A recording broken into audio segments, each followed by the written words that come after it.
अस्सलाम वालेकुम, welcome to my YouTube channel. बच्चों, आज का जो हमने लेसन स्टार्ट करना है वो है सेल की स्पेशलाइजेशन। वैसे तो बच्चों आपको पता है कि ऑर्गेनिजम्स में जितने भी सेल्स होते हैं वो डिफरेंट टाइप्स के होते हैं, ठीक है। जितनी टाइप्स होंगी उतने ही उनके फंक्शंस होंगे। तो सेल स्पेशलाइजेशन कहाँ होती है? देखिए, जब सेल डिवीजन होती है ना, सेल डिवीजन के बाद एक सेल दो सेल्स में डिवाइड हो जाता है, ठीक है। तो जब दो सेल्स में डिवाइड हो जाता है तो उसके बाद आगे जितने भी सेल्स बनते हैं वो सारे सेल्स जो हैं वो एक ही तरह के होते हैं। उसके बाद उसमें जो है वो सेल स्पेशलाइजेशन होती है। सेल स्पेशलाइजेशन में क्या होता है कि सेल की जिसामत में चेंज आती है, उसकी साख्त में चेंज आती है और उसकी मेटाबॉलिक प्रॉपर्टीज़ में चेंज आती है, मेटाबॉलिक खसूसियात में चेंज आती है। ये सेल स्पेशलाइजेशन क्यों होती है? अब देखिए, कोई भी ऑर्गेनिज्म है, उसके डिफरेंट पार्ट्स देखिए, उन्होंने डिफरेंट काम करने होते हैं, ठीक है। तो उसके डिफरेंट पार्ट्स के अकॉर्डिंग सेल्स में जो चेंजेस आती हैं उसको हम क्या कहते हैं? Cell specialization. यहाँ पे हम अब एग्जांपल्स देते हैं पौधों की और जानवरों की। पौधों की अगर हम एग्जांपल लें पौधों की स्पेशलाइजेशन की, तो इसमें देखिए सबसे पहले मीज़ोफिल सेल्स की एग्जांपल दी हुई है। मीज़ोफिल सेल्स कौन से होते हैं? वो वाले सेल्स होते हैं प्लांट्स के अंदर, ये देखिए ये कोलमनर शेप के हैं, यानी लंबे लंबे ये सेल्स हैं, ठीक है। इनका फंक्शन, इनकी साख्त देखें वो भी डिफरेंट होगी दूसरे सेल से, और इनका अगर हम फंक्शन देखें, काम देखें, तो वो भी डिफरेंट होगा। मीज़ोफिल सेल्स जो हैं ये फोटोसिंथेसिस के लिए मखसूस होते हैं। इसके अंदर फोटोसिंथेसिस होता है, क्लोरोप्लास्ट इसमें मौजूद होता है जो कि सूरज की रोशनी को जज़्ब करता है और उसके बाद फिर अपनी खुराक बनाने में अहम किरदार अदा करता है। इसी तरह अगर इसकी प्लांट्स की दूसरी टाइप देख लें तो वो एपिडर्मल सेल्स हैं। एपिडर्मल सेल्स में ही आप देखें कि तीन तरह की इसमें स्पेशलाइजेशन हुई होती है। जैसे ये देखिए पहलाई एपिडर्मिस है, उसकी आप ये सेल्स की देखें, शेप देखें तो ये चपटे होते हैं। काम एपिडर्मिस का यही है कि अंदरूनी हिस्सों की हिफाजत करती है। लेकिन पलाई एपिडर्मिस में ये जो ऊपर वाली साइड पे, ये फॉर एग्ज़ाम्पल हम पत्तों की एग्ज़ाम्पल ले लेते हैं, जो पत्तों की बलाई सतह है, ऊपर वाली सतह है, वहाँ पर उसकी एपिडर्मिस इस तरह की होगी। जो ज़ेरी सतह है उसमें एपिडर्मिस इस तरह की होगी। सेल्स वही हैं, चपटे हैं, लेकिन इसमें क्या है कि इसमें स्टोमेटा आ जाते हैं। ये देखिए ये आपको स्टोमेटा नज़र आ रहे हैं। स्टोमेटा जो हैं ये गैसेस के एक्सचेंज के लिए सुराख कुदरती तौर पर अल्लाह ताला ने ज़ेरी एपिडर्मिस में रखी हैं, ठीक है। अब देखिए स्टोमेटा की साख देखें तो इसमें ये दो गार्ड सेल्स मौजूद हैं, ठीक है। उसके बाद इसी की एपिडर्मिस की जो मॉडिफिकेशन है, अगर हम रूट्स में जाके देखें तो रूट्स में ये सेल्स इस तरह से हो जाते हैं, ठीक है। उसमें से ये देखिए रूट हेयर्स निकलते हैं, और ये रूट हेयर्स क्या काम करते हैं? ये ज़मीन में से पानी और नमकियात को जज़्ब करने के लिए जो रूट्स के सेल्स हैं उनकी हेल्प करते हैं, ठीक है। ये देखिए अब आपने पौधों में स्पेशलाइजेशन अगर देखें, मीज़ोफिल सेल्स और तरह की हैं, बलाई एपिडर्मिस और तरह की है, ज़ेरी एपिडर्मिस और तरह की है, और रूट एपिडर्मिस और तरह की है। तो इसी चीज़ को स्पेशलाइजेशन कहते हैं कि सेल्स जो हैं उनकी शेप भी डिफरेंट है, उनकी अंदर से साख्त भी डिफरेंट है, और इनकी प्रॉपर्टीज़ भी डिफरेंट है, ठीक है।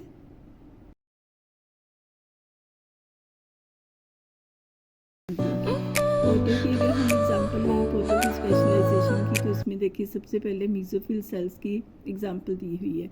मीज़ोफिल सेल्स कौन से होते हैं? वो वाले सेल्स होते हैं प्लांट्स के अंदर, ये देखिए ये कोलमनर शेप के हैं, यानी लंबे लंबे ये सेल्स हैं, ठीक है। इनका फंक्शन, इनकी साख्त देखें वो भी डिफरेंट होगी दूसरे सेल से, और इनका अगर हम फंक्शन देखें, काम देखें, तो वो भी डिफरेंट होगा। मीज़ोफिल सेल्स जो हैं ये फोटोसिंथेसिस के लिए मखसूस होते हैं। इसके अंदर फोटोसिंथेसिस होता है, क्लोरोप्लास्ट इसमें मौजूद होता है जो कि सूरज की रोशनी को जज़्ब करता है और उसके बाद फिर अपनी खुराक बनाने में अहम किरदार अदा करता है। इसी तरह अगर इसकी प्लांट्स की दूसरी टाइप देख लें तो वो एपिडर्मल सेल्स हैं। एपिडर्मल सेल्स में ही आप देखें कि तीन तरह की इसमें स्पेशलाइजेशन हुई होती है। जैसे ये देखिए पहलाई एपिडर्मिस है, उसकी आप ये सेल्स की देखें, शेप देखें तो ये चपटे होते हैं। काम एपिडर्मिस का यही है कि अंदरूनी हिस्सों की हिफाजत करती है, लेकिन बलाई एपिडर्मिस में ये जो ऊपर वाली साइड पे, ये फॉर एग्ज़ाम्पल हम पत्तों की एग्ज़ाम्पल ले लेते हैं, जो पत्तों की बलाई सतह है, ऊपर वाली सतह है, वहाँ पर उसकी एपिडर्मिस इस तरह की होगी। जो ज़ेरी सतह है उसमें एपिडर्मिस इस तरह की होगी। सेल्स वही हैं, चपटे हैं, लेकिन इसमें क्या है कि इसमें स्टोमेटा आ जाते हैं। ये देखिए, ये आपको स्टोमेटा नज़र आ रहे हैं। स्टोमेटा जो हैं ये गैसेस के एक्सचेंज के लिए सुराख कुदरती तौर पर अल्लाह ताला ने ज़ेरी एपिडर्मिस में रखी हैं। ठीक है, अब देखिए स्टोमेटा की साख देखिए तो इसमें ये 2 गार्ड सेल्स मौजूद हैं। ठीक है, उसके बाद इसी की एपिडर्मिस की जो मॉडिफिकेशन है, अगर हम रूट्स में जाके देखें तो रूट्स में ये सेल्स इस तरह से हो जाते हैं। ठीक है, उसमें से ये देखिए रूट हेयर्स निकल रहे हैं, और ये रूट हेयर्स क्या काम करते हैं, ये ज़मीन में से पानी और नमकियात को जज़्ब करने के लिए जो रूट्स के सेल्स हैं उनकी हेल्प करते हैं। ठीक है, ये देखिए, अब आपने पौधों में स्पेशलाइजेशन अगर देखें, मीज़ोफिल सेल्स और तरह की हैं, बलाई एपिडर्मिस और तरह की है, ज़ेरी एपिडर्मिस और तरह की है, और रूट एपिडर्मिस और तरह की है। तो इसी चीज़ को स्पेशलाइजेशन कहते हैं कि सेल्स जो हैं उनकी शेप भी डिफरेंट है, उनकी अंदर से साख्त भी डिफरेंट है, और इनकी प्रॉपर्टीज़ भी डिफरेंट है। ठीक है,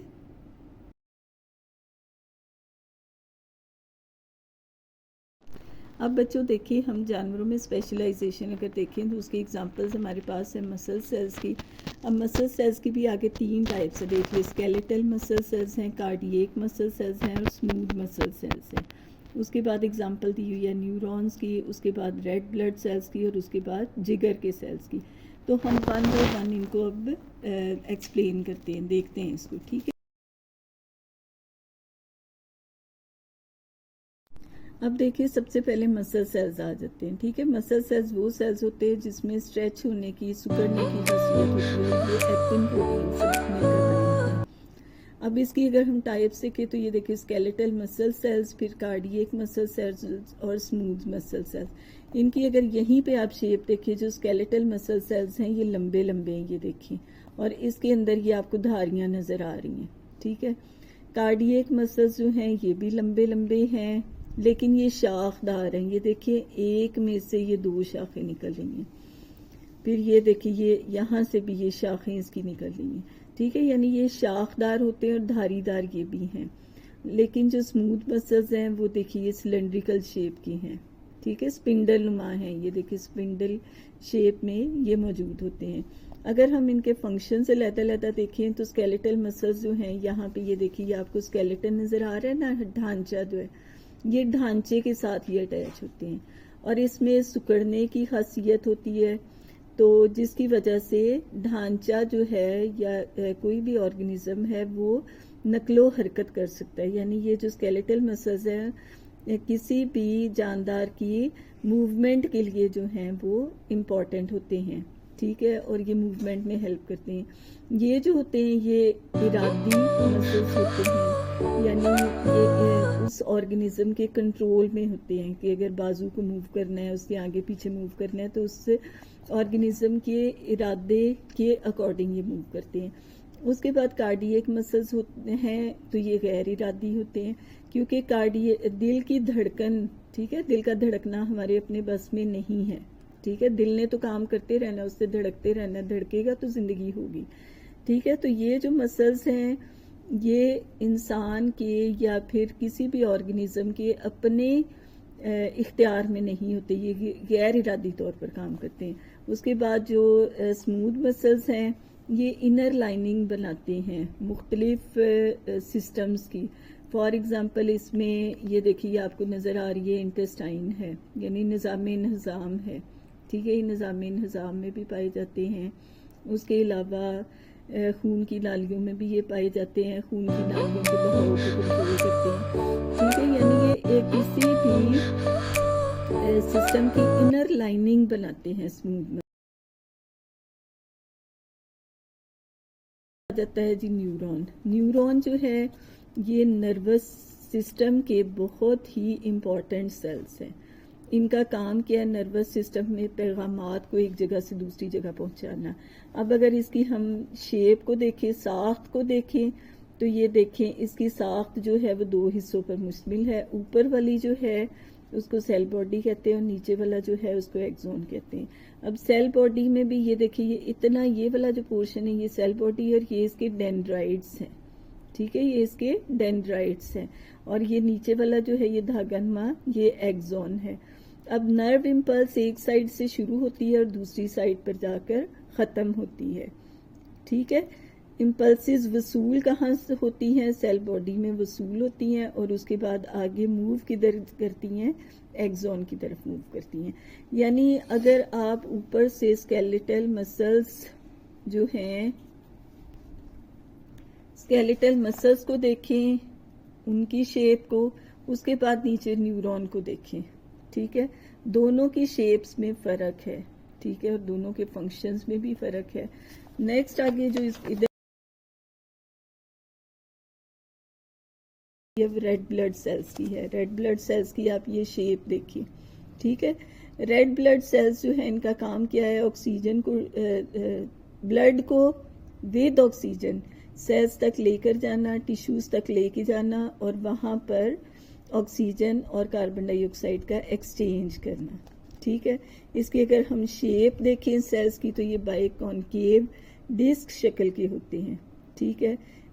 इसमें रेड ब्लड सेल्स में एक प्रोटीन होती है जिसको हीमोग्लोबिन कहते हैं और हीमोग्लोबिन क्या है? जो ये एक्चुअली ऑक्सीजन लाने और ले जाने का काम करती है। जो मैमल्स के रेड ब्लड सेल्स हैं उसमें न्यूक्लियस, माइटोकॉन्ड्रिया, एंडोप्लाज्मिक रेटिकुलम वगैरह मौजूद नहीं होती। वो किस वजह से मौजूद नहीं होती? क्योंकि हीमोग्लोबिन जितने उसके ऑर्गेनेलीज कम होंगी उतनी ज़्यादा हीमोग्लोबिन होगी और हीमोग्लोबिन उतनी ही ज़्यादा ऑक्सीजन कैरी करेगी। नेक्स्ट आ जाते हैं जिगर के सेल्स। इनको हेपेटोसाइट्स भी कहते हैं। जिगर के सेल्स के अहम कामों में ग्लाइकोजन और आयरन और दूसरे विटामिन्स को ज़ख़ीरा करना, फिर टॉक्सिन्स जो हैं, जो जहर वगैरह हैं, उनको ख़त्म करना, फिर ब्लड की क्लॉटिंग वाली प्रोटीन्स बनाना, पुराने रेड ब्लड सेल्स की रिसाइकलिंग वगैरह, ये इसके मखसूस काम है। इन सेल्स में वाज़ेह न्यूक्लियस होता है ताकि एंजाइम्स और दीगर प्रोटीन्स बनाने वाले ज़्यादा से ज़्यादा बनाने के लिए ज़्यादा से ज़्यादा सरगर्मियाँ अंजाम दी जा सके। माइटोकॉन्ड्रिया की बहुत बड़ी तादाद यहाँ पर मौजूद होती है क्योंकि एटीपी की ज़्यादा ज़रूरत होती है। स्मूथ एंडोप्लाज्मिक रेटिकुलम का वसी नेटवर्क है जो कि जहरीले मादों को ख़त्म करने में हेल्प करता है, लिपिड्स बनाने में मदद करता है। जिगर के सेल्स में एक ऑर्गेनेली की बड़ी तादाद मौजूद होती है जिससे परऑक्सियोसोम्स कहते हैं। परऑक्सियोसोम्स क्या करते हैं? ये जहरीले मादों को बेअसर करने वाले एंजाइम्स होते हैं। जो जहरीले मादे पैदा होते हैं उनको ये बेअसर कर देते हैं, उनके असर को ज़ाइल कर देते हैं। जिगर के सेल्स के दरमियान छोटी नालीनुमा रास्ता मौजूद होते हैं जो इनकी रतूबत बाइल को जमा करके बाइल डक्ट्स तक पहुंचाते हैं।